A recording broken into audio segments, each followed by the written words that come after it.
Hi, this is your host from the Animal Logic team.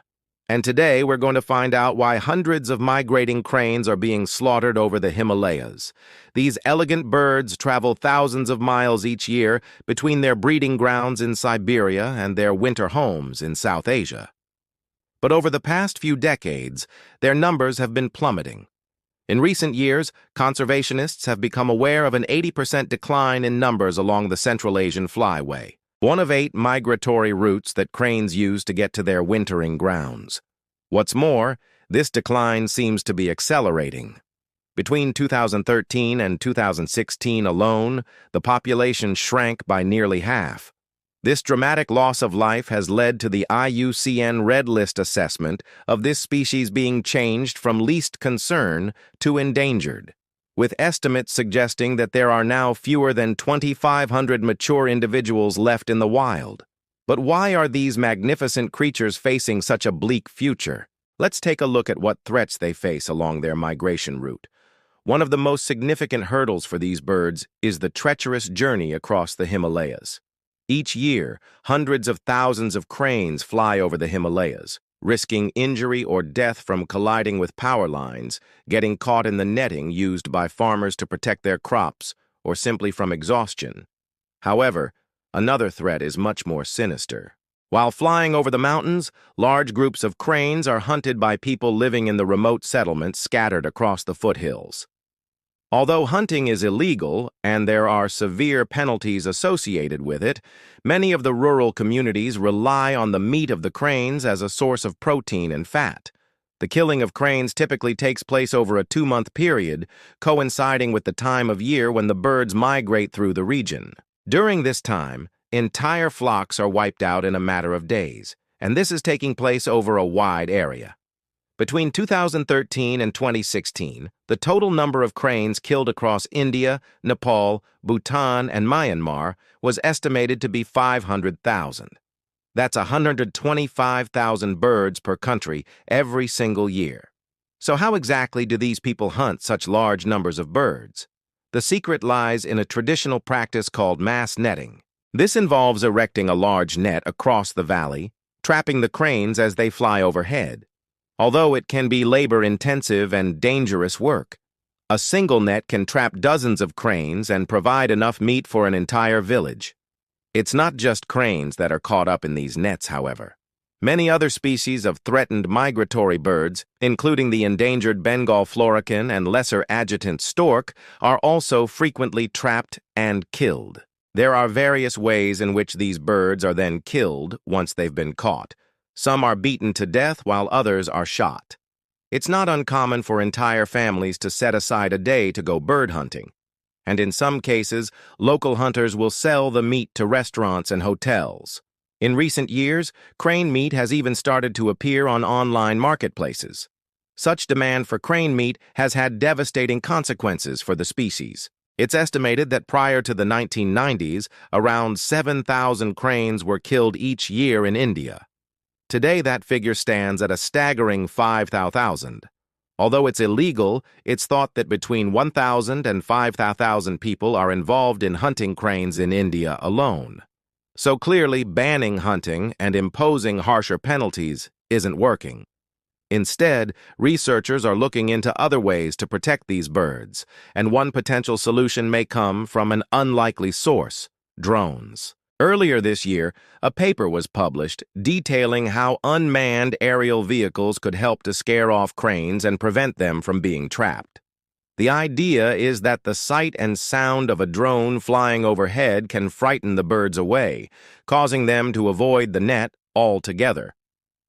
Researchers believe that using this technology could save hundreds of cranes every year. The paper went on to say that drones could be equipped with visual deterrents, such as banners, lasers, and even decoys. The decoy idea is particularly interesting because hunting cranes often takes place near open water where the birds like to feed. If a realistic crane decoy were to be placed on the water's surface, the real cranes might be fooled into thinking that it's one of their own, causing them to avoid the area altogether. Using decoys in combination with nets has already proved successful in protecting other endangered species of birds. For example, Little penguins in New Zealand have been protected by robotic decoy skuas, which are predators of the penguins. By tricking the skuas into attacking the robots rather than the penguins, conservationists have been able to boost penguin numbers. But it's not just robots that cranes might mistake for one of their own. A recent study published in the journal PLOS ONE found that virtual reality technology could also be used to protect cranes. The researchers built a virtual reality environment for cranes that simulated a realistic landscape with features that cranes are known to avoid when migrating. This included things like cliffs, bodies of water, and even predators. By exposing the cranes to this virtual reality, they learned to avoid these features, which meant they avoided areas where humans would be waiting to trap them. While research into innovative new ways to protect cranes is promising, there's currently no evidence that it's having any impact on the ground. And sadly, there are several reasons to be pessimistic about the future of these birds. Not only are they killed by hunters, but many of the cranes are also poisoned after eating livestock carcasses that have been deliberately left out to attract them. In some cases, the meat of the poisoned cranes is then consumed by other animals such as eagles, which subsequently die. Poachers also sometimes use lead shot to kill cranes, which contaminates their meat and means that any predators that eat them are also poisoned.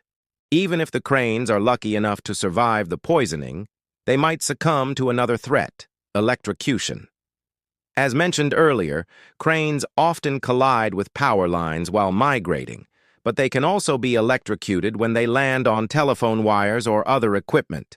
Sadly, all of this means that most cranes do not make it to their destination, and fewer cranes are making the journey each year.